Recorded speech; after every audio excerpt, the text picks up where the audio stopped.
Welcome, everyone, to Senior Care Insights. We're really glad you could join us today. Great to be here. We're doing a deep dive into something, well, incredibly important for all of us, really. How to maintain strength and vitality as we get older. Absolutely. It's Yeah. about staying physically and mentally vibrant, throughout our later years, living life fully. Exactly. So let's jump right in. We often hear about losing muscle with age. There's even a term for it, sarcopenia. That's right, sarcopenia. What exactly is happening there, and why should our listeners, why should you listening right now, really pay attention to it? Yeah, it's a really key question. Sarcopenia is essentially that age-related decline.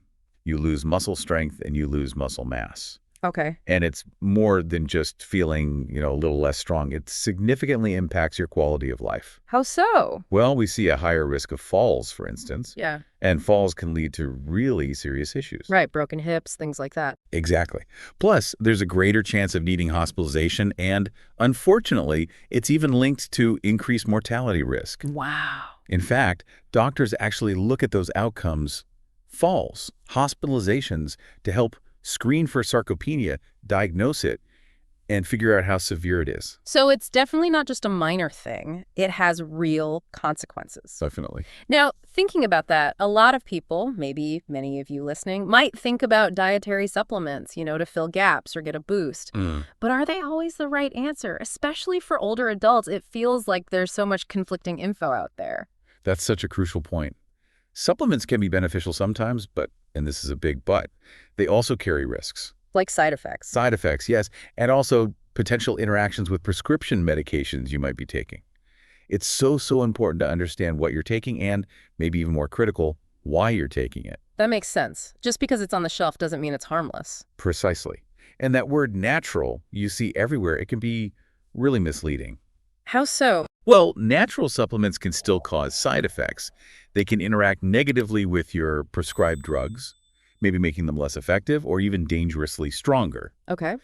And they can be harmful if you have certain medical conditions. So really, the absolute first step if you're thinking about a supplement. Should be talking to your doctor, right? Absolutely, 100%. Before starting any supplement, especially if you're hoping it'll help with a health condition, talk to your doctor or a healthcare provider. Self-diagnosing with supplements sounds like a bad idea. It can be very risky. Now, if you and your doctor decide a supplement might help, you need to buy wisely too. What does that involve? Stick to brands recommended by your doctor, or maybe your pharmacist or a dietitian. Try to avoid products with like a million ingredients you don't need. And remember, more isn't always better. Right. Higher doses could even be harmful sometimes. Definitely. And be skeptical of those wild claims you see in ads. Feel 20 years younger overnight. Yeah. Exactly. If it sounds too good to be true, it probably is. Look for actual scientific proof and check for verification marks like USP from the United States Pharmacopoeia. USP. What does that mean? It means an independent group has checked that the supplement actually contains what the label says in the correct amount and isn't contaminated with harmful substances. It's a layer of quality control. Okay, good tip. Look for USP. Now let's get specific. Are there particular vitamins or minerals that are especially key for older adults? Yes, several are really vital. Calcium and vitamin D are probably the most well-known. They're absolutely essential for bone strength. To help prevent fractures, which ties back to the falls risk we talked about. Exactly. Good food sources of calcium are things like milk, yogurt, canned fish with soft bones like sardines, Okay. dark leafy greens like kale, and also foods fortified with calcium like some cereals or orange juice. And vitamin D. Vitamin D is in fortified milk and cereals too, fatty fish like salmon. And of course, your skin makes vitamin D from sunlight. But that can be tricky for older adults, right? Less time outside, maybe? That's often the case. So many older adults might need a supplement to get enough vitamin D. Do we have recommended amounts for these? We do. General guidelines for calcium. Women over 50 usually need about 1,200 milligrams a day. Men 51 to 70, around 1,000 milligrams. Then over 70, it goes up to 1,200 milligrams like women. And try not to go over 2,000 milligrams. Correct. That's generally considered the upper limit. For vitamin D, it's 600 international units, or IU, daily for ages 51 to 70, and 800 IU for those over 70. And the upper limit for D? Around 4,000 IU per day. But again, these are general guides. Your doctor can give you personalized advice based on your levels and health. Good advice. What other vitamins should be on our radar? Vitamin B6 is important. It's needed for forming red blood cells. You find it in potatoes, bananas, chicken breasts, fortified cereals again. Yeah. Recommendations are about 1.7 milligrams daily for men, 1.5 milligrams for women over 50. And B12, I hear that one mentioned a lot for older adults. Yes, vitamin B12 is crucial for healthy red blood cells and also for your nerves. The issue is, as we age, our bodies sometimes have trouble absorbing B12 from food. Ah, So fortified cereals or maybe a B12 supplement might be needed, especially if you're vegetarian or vegan, since B12 is mainly in animal foods. how much B12 are we talking about? The recommendation is 2.4 micrograms daily. And an important note here, some common medications for acid reflux can actually interfere with B12 absorption. That's a really important connection to make since so many people take those. It is definitely worth discussing with your doctor if you take acid reflux meds. Okay. Now, something else I've seen pop up is coenzyme Q10 or CoQ10. Is there anything there regarding muscle health or aging? CoQ10 is interesting. There's some emerging research suggesting a potential link between CoQ10 levels and muscular strength. Really? Yeah, studies in a couple of different groups have hinted at this connection. It suggests CoQ10 might play a role in maintaining muscle function as we age. But still early days for that research. Still an area where scientists are actively learning more? Yes. So watch this space, perhaps. Interesting. What about antioxidants? Beta-carotene, vitamin C, E, selenium. Should older adults be taking high-dose antioxidant supplements? Well, antioxidants are definitely important. They help protect your cells from damage, and you get them naturally from colorful fruits, vegetables, nuts, seeds. The healthy stuff. Right. But the current scientific thinking is that taking high-dose supplements of antioxidants doesn't seem to prevent chronic diseases like heart disease or diabetes. Oh. In fact, some studies even raise concerns that very high doses of certain antioxidant supplements might actually be harmful. So better to get them from food. That seems to be the best approach, yes. Yeah. Focus on a diet rich in those antioxidant-packed whole foods. Got it. Eat the rainbow, as they say. What about herbal supplements? Things like ginkgo, ginseng, echinacea, are they safe or effective? Herbal supplements are another area where you need to be cautious. They come from plants, things like ginkgo biloba, ginseng, black cohosh. Right. And again, just because they're natural doesn't mean they're automatically safe or effective. For many of them, there just isn't strong, conclusive scientific evidence. Especially considering potential interactions again. Exactly. Especially if you're an older adult already taking other medications. The potential for interactions is real. It keeps coming back to that conversation with your doctor, doesn't it? It really does. Yeah. And keeping track of everything you take is vital. How do you recommend people do that? Keep a list, a detailed list of everything. Prescription meds, over-the-counter drugs, and any dietary supplements. Include the name, the dose, how often you take it. And share that list. Absolutely. Share it with all your healthcare providers, your main doctor, any specialists, your pharmacist. Keep it updated. It's crucial for your safety. That's great practical advice. Let's circle back quickly to supplement safety overall. You mentioned they aren't regulated like drugs before they hit the market. That's a key difference. Prescription and over-the-counter drugs undergo rigorous testing. The FDA has to approve them for safety and effectiveness before they can be sold. But not supplements. No, dietary supplements don't need that pre-market approval. Manufacturers are responsible for ensuring safety, but they don't have to share their safety data with the FDA before selling the product. The government doesn't routinely test them either. So it's more reactive. The FDA steps in if problems arise. Exactly. If the FDA receives reports of serious problems with a supplement, they can issue warnings or take steps to remove it from the market. And the Federal Trade Commission, the FTC, looks into misleading advertising. And those seals, like USP, offer some check. Yes, those third-party verification seals from groups like USP, NSF International, or ConsumerLab.com can provide some assurance about quality, content, and purity. They aren't a guarantee of effectiveness, but they check what's in the bottle. Okay. But really, supplements or no supplements, the foundation is lifestyle, isn't it? Absolutely, 100%. A healthy lifestyle is paramount. Eating well, staying active physically and mentally, not smoking, regular checkups. Those are the cornerstones of healthy aging, regardless of supplement use. Right. So let's dig a bit deeper now into some of those nutrients specifically linked to muscle health and sarcopenia.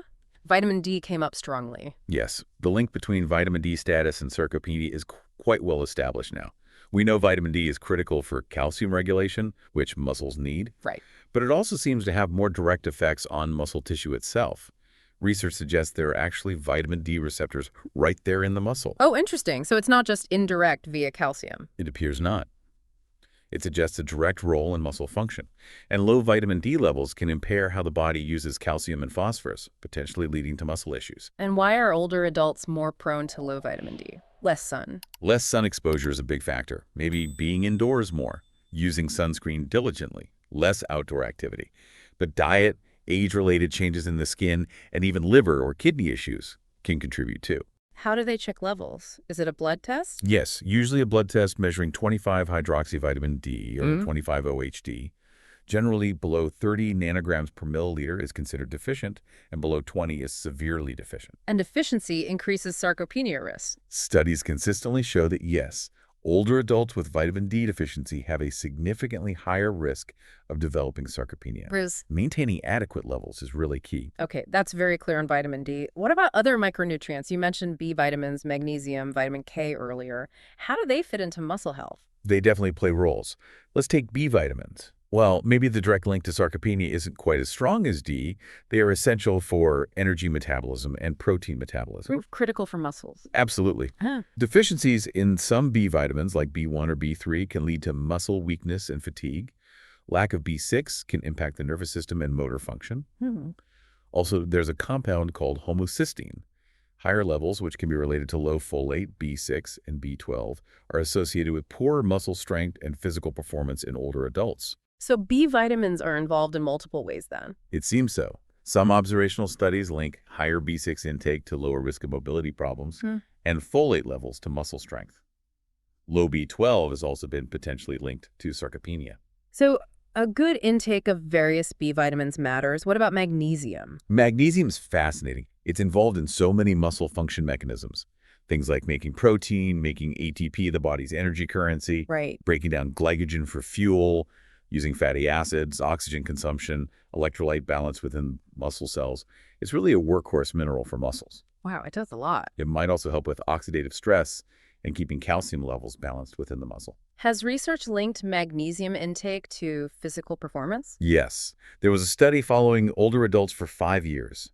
It found that higher dietary magnesium intake was associated with beneficial changes in physical performance, measured by something called the SPPB score. SPPD. Short physical performance battery. It's a common test of balance, walking speed, and ability to stand up from a chair. Interestingly, the benefit was mainly seen in women in that study. Women who met the recommended dietary intake for magnesium actually showed improvements in their SPPB scores over time. So particularly important for women to ensure they get enough magnesium. Based on that study, it certainly suggests so. Though it's important for everyone, the effect seems stronger for women there. Good to know. And finally, vitamin K. We think of it for blood clotting. Right, that's its most famous role. But it's getting more attention for bone and muscle health too. How does it help muscles? Vitamin K is needed to activate certain proteins involved in both bone and muscle. Preclinical studies, like in labs or animals, suggest it might boost bone-building cells and reduce bone breakdown cells. All right. And in muscle, it seems to help with the growth and repair of muscle cells, called satellite cells, and might even play a part in muscle energy metabolism. What about human studies? For bone health, human intervention studies have had somewhat mixed results. But some clinical trials do suggest that vitamin K supplementation could potentially improve muscle mass and function in older adults. But it's hard to measure. That's one challenge, yes. Accurately assessing vitamin K status can be tricky. Often researchers rely on diet questionnaires or measures of undercarboxylated proteins, which aren't perfect indicators. But the potential link to muscle is definitely there. It really shows how interconnected everything is. D, Bs, magnesium, K, all playing their part. Exactly. It's rarely just one single nutrient. Okay, let's shift gears to the macronutrients, specifically protein and amino acids. We know protein is key for muscle, but how does that change as we age? It's a critical area. If you don't get enough protein, your body can easily slip into a state where muscle breakdown exceeds muscle building, which is a direct path towards sarcopenia. And does the body handle protein differently when older? Yes, that's another factor. Digestion, absorption, and how the body utilizes protein can become, let's say, less efficient with age. So even eating the same amount might not have the same effect? Potentially, yes. Which is why ensuring adequate intake, and perhaps looking at timing or type, becomes more important. Protein supplements can play a role here. Like whey protein. Whey is a common one, yes. It's animal-based, digests quickly, and is effective at stimulating muscle protein synthesis, or MPS. It's the building process. How much is effective? Some research suggests around 20 grams per meal at rest might be optimal for older adults. But if you combine it with resistance exercise, you might benefit from higher doses, maybe up to 40 grams. So exercise makes a difference in how protein is used too. A big difference. But it's also important to note that just taking supplements long-term without enough total daily protein or exercise might not be enough on its own for big gains in mass or function. Total daily intake matters most. Total daily intake seems really key. Some experts recommend aiming for over 1.2 grams of protein per kilogram of body weight per day for older adults trying to maintain or build muscle. That's higher than the standard recommendation for younger adults. It often is, yes, to counteract that reduced efficiency and stimulate MPS effectively. What about other proteins? Collagen. Yeah. Fish. Collagen has shown some potential, especially when combined with resistance training for improving fat-free mass and muscle function. Fish protein is interesting too. Some studies show benefits for glucose or lipid metabolism, but the results in muscle strength and function specifically in older adults are a bit mixed so far. So whey seems to have some of the stronger evidence for direct muscle building. Currently, yes, particularly for stimulating that immediate MPS response. Now, protein is made of amino acids. Are certain ones more important? I hear about leucine a lot. Yes, the essential amino acids, or EAAs, are crucial because our bodies can't make them. We have to get them from diet, and leucine is a standout. Why leucine? Leucine acts like a key signaling molecule. It basically tells the muscle cells to start the building process, activating a pathway called mTOR. Like flipping the on switch for muscle growth. That's a good analogy, yes. Studies show that supplementing with leucine, alone or with other things, might improve walking speed and potentially muscle strength and power in older adults. Higher amounts seem to trigger a better response. So should people focus just on leucine? Not necessarily. While leucine is the trigger, you still need all the other essential amino acids as the actual building blocks for new muscle protein. So complete protein sources containing a good mix of all EAAs are important. Okay. Some studies using protein sources with a mix of amino acids, often combined with vitamin D and calcium, have shown increases in muscle mass, though maybe not always significant increases in strength. What about BCAAs, branched-chain amino acids, or omega-3s? BCAAs include leucine, isoleucine, and valine. They're important EAAs. Again, leucine seems to be the primary driver within that group for MPS. Omega-3 fatty acids, like from fish oil, are known for their anti-inflammatory effects. Do they help muscle directly? There's some evidence suggesting they might. Some studies, especially combining omega-3s with exercise, have shown modest improvements in muscle strength and mass in older adults. The anti-inflammatory aspect might help muscle recovery and function too. It's certainly a complex picture, isn't it? Not just one magic bullet. Not at all. It's about the synergy between adequate protein, essential amino acids, key micronutrients like vitamin D, and, crucially, physical activity. Well, this has been incredibly informative, a real deep dive into maintaining strength and well-being as we age. We've covered so much sarcopenia, the role of supplements, key vitamins like D and B12, minerals like magnesium, vitamin K, and the importance of protein and amino acids. And the takeaway really is that it's multifaceted, isn't it? A balanced diet is foundational, supplements need careful consideration with a doctor, and understanding these specific nutrients, D, B vitamins, magnesium, K, protein, gives us more tools. Absolutely. The insights today really underline how vital it is for you, our listeners, to be proactive. Take these steps in nutrition and lifestyle to support your healthy aging journey. And definitely discuss these points with your own healthcare provider. They can help tailor a plan that fits your specific individual needs. Couldn't agree more. Thank you so much for sharing your expertise today. It's been incredibly valuable. My pleasure. Always happy to talk about promoting healthy aging. And a big thank you to all of you listening to Senior Care Insights.